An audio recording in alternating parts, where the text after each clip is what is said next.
मुझे terrace gardening करते हुए लगभग 3 साल हो चुके हैं।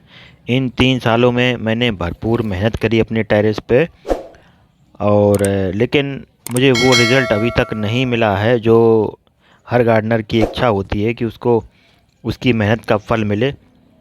तो अभी तक मुझे वो फल नहीं मिल पाया है। तो हेलो दोस्तों, मैं हूँ सुनील। आपका स्वागत करता हूँ आप मेरे यूट्यूब चैनल पर। तो मैं कुछ ऐसे एक्सपीरियंस आज की वीडियो में आपके साथ शेयर करने वाला हूँ जो मैंने 3 साल में सीखे हैं कि क्यों आखिर मुझे वो रिज़ल्ट नहीं मिला जो मैं चाहता था।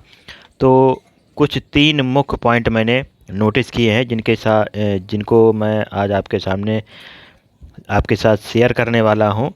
तो इस वीडियो को ध्यान से देखें। हो सकता है आपके साथ भी ऐसा होता हो, और जो भी मैं पॉइंट आपको बताने वाला हूँ अगर आपके साथ भी वो सारे पॉइंट रिलेट करते हैं तो प्लीज़ कमेंट बॉक्स में जाकर अपना एक्सपीरियंस ज़रूर शेयर करें। आप भी बताएं कि क्या आपके साथ भी ऐसा हुआ है। तो चलिए फिर मैं आपको उन 3 पॉइंट्स के बारे में बताना शुरू करता हूँ जिनकी वजह से मुझे लगता है कि मेरी गार्डनिंग उस तरह से सक्सेसफुल अभी तक नहीं हो पाई है जिस तरह से होनी चाहिए। तो इनमें पहला पॉइंट है मिट्टी, दूसरा पॉइंट है प्रॉपर स्पेस की कमी करना पौधों के लिए, और आखिरी वाला है न्यूट्रिएंट की कमी।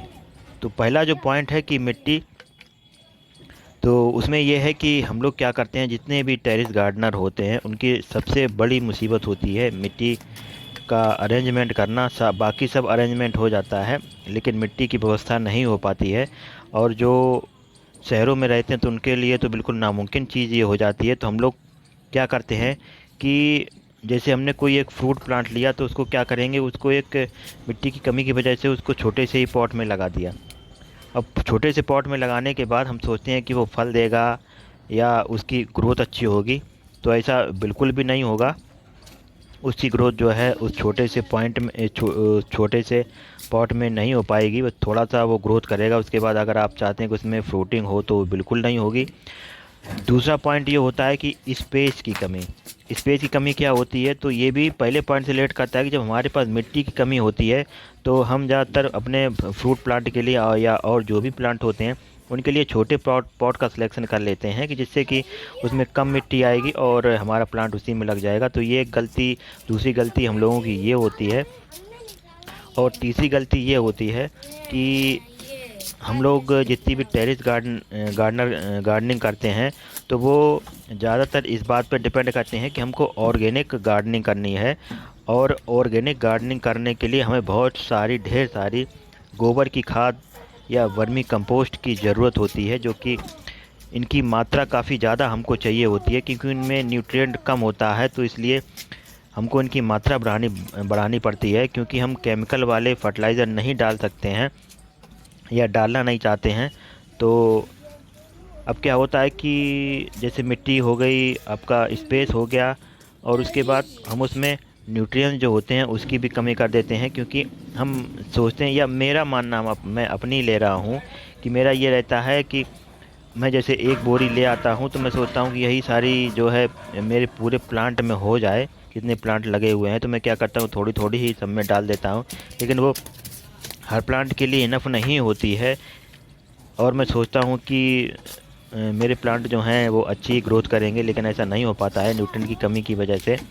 तो एक तो मिट्टी हो गई, दूसरा आपका स्पेस हो गया, तीसरा आपका फर्टिलाइज़र हो गया। तो मेरे ख्याल से आप भी शायद ऐसा ही करते होंगे, आपके साथ भी ऐसा ही होता होगा कि हम लोग कह सकते हैं कि हम लोग कंजूसी करते हैं, कंजूसी की वजह से ऐसा हो जाता है। तो अब मैं आपको बताने वाला हूँ कि मैंने इस तीनों नियम जो हैं, ये तीनों पॉइंट जो मैंने निकाले हैं, इनको मैं अब अपने पूरे गार्डन में चेंज करने वाला हूँ।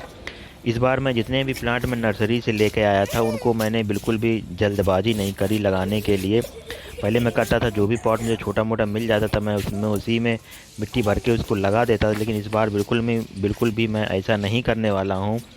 जितने भी प्लांट मैं लाया हूँ सारे के सारे प्लांट मेरे रखे हुए हैं, और मैंने ये निश्चय कर लिया है कि जब तक फ्रूट प्लांट अगर है तो उसके लिए मुझे 18 बाई 18 का ग्रो बैग ही तैयार करना है, उसमें मिट्टी भरना है और मैं बिल्कुल इसी रास्ते पे जा रहा हूँ। बिल्कुल इसी का अरेंजमेंट कर रहा हूँ कि जितने भी फ्रूट प्लांट मेरे हैं मैं उनको 18 बाई 18 का जो ग्रो बैग होता है उससे नीचे तो बिल्कुल लगाऊंगा ही नहीं। और उससे बड़ा है तो मुझे उसको 24 बाई 24 का जो ग्रो बैग आता है उसकी मुझे व्यवस्था करनी पड़ेगी और उसके लिए मिट्टी की व्यवस्था करनी पड़ेगी और उसके लिए खाद की भी व्यवस्था करनी पड़ेगी। इस बार बिल्कुल भी मैं कंजूसी नहीं करूँगा। जो जिस पौधे को जितनी स्पेस की या फर्टिलाइज़र की ज़रूरत होती है, रिक्वायरमेंट होती है, उतना पूरा मैं उसको दूंगा। और मैं आपको दिखा भी रहा हूँ कि ये मेरे 2 आम के पेड़ हैं। मैं लाया था, मैंने इनको कम से कम 1 महीने तक मैं इसको रखे रहा, क्योंकि मैंने ये बताया कि मैंने ये निश्चय किया हुआ है कि जितने भी फ्रूट प्लांट हैं उनको 18 बाई 18 से कम में मुझे नहीं लगाना है। तो जब तक मैंने इन 18 बाई 18 ग्रो बैग को प्रिपेयर नहीं कर लिया, इनमें मिट्टी नहीं भर ली, तब तक मैंने इनको किसी में नहीं लगाया। और जब देखिए दो 18 बाई 18 के ग्रो बैग मैंने मिट्टी से और फर्टिलाइज़र से भर लिए, तभी मैंने इसको ये प्लांट को, जो मेरे आम के प्लांट हैं, इनमें मैंने इनको शिफ्ट कर दिया। और आगे भी मैं बस यही सिस्टम जो है अपना रहा हूँ कि, और ये देखिए मिट्टी भी मैंने धीरे धीरे इकट्ठी करता रहता हूँ, थोड़ी थोड़ी लाता रहता हूँ, तो जिससे कि ग्रो बैग जो होते हैं वो मेरे भरते रहते हैं। तो ये देखिए मिट्टी भी आपको दिख रही है। तो इसी तरह मैं करता हूँ। और देखिए ग्रो बैग की बस जो ग्रो बैग की व्यवस्था होती है तो वो भी मैंने देखिए कर ली है। तो मेरे पास अब इस समय हर साइज़ का ग्रो बैग है। 18 बाई 18 का है, 12 बाई 12 का भी है, 24 बाई 24 का भी है। और जो रेक्टेंगुलर ग्रो बैग होते हैं जो सब्जियां मूली वूली के लिए होता है, वो भी मैंने मंगाए हैं। नेक्स्ट मैं यही कहना चाहूँगा कि कमेंट करके प्लीज़ ज़रूर बताएं कि आपके साथ भी ऐसा होता है, आप भी ऐसा कर रहे हैं अपने गार्डन में। तो वीडियो देखने के लिए बहुत